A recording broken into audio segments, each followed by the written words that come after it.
Almost everything. 84. Hey guys, Dan is Almost Everything 84, and today got a little review of a compressor here.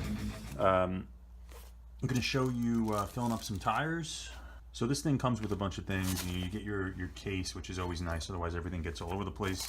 Definitely lose these if you want to do any type of tube or sports balls. Even comes with a spare fuse. Instruction manual. If you need one of these, you got a problem. And then basically the unit itself. This fits in nice. I will say, and you'll see later when I'm filling up the tire, I wish this was a tiny bit longer, a few more inches, because if you're using it on a truck, you're going to have to hold it in your hand to get up to where the valve is, if the valve's not all the way at the bottom of the tire, you know, depending on where the car's sitting and all that stuff.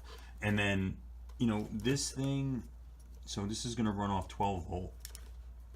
This wires, you know, I wish these things could retract in, but you know, it's supposed to store in here. I can't do that stuff. Every time I wind it, so I'll probably just let it hang. That's just fine. Just be nice if they retracted. Unit itself, what I really like is it has a digital readout that you can set. So you'll see I set it to 32 PSI, and it automatically shuts off when it hits that.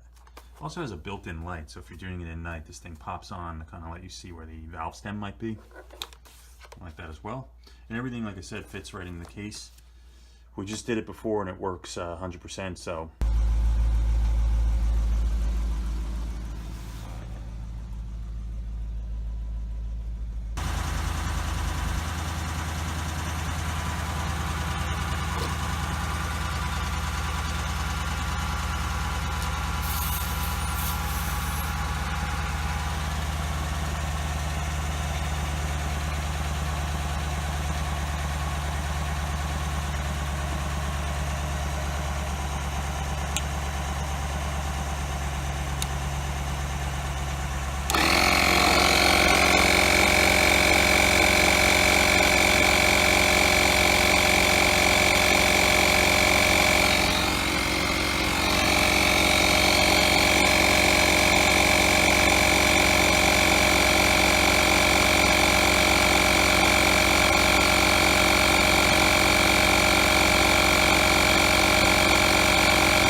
So no issues here.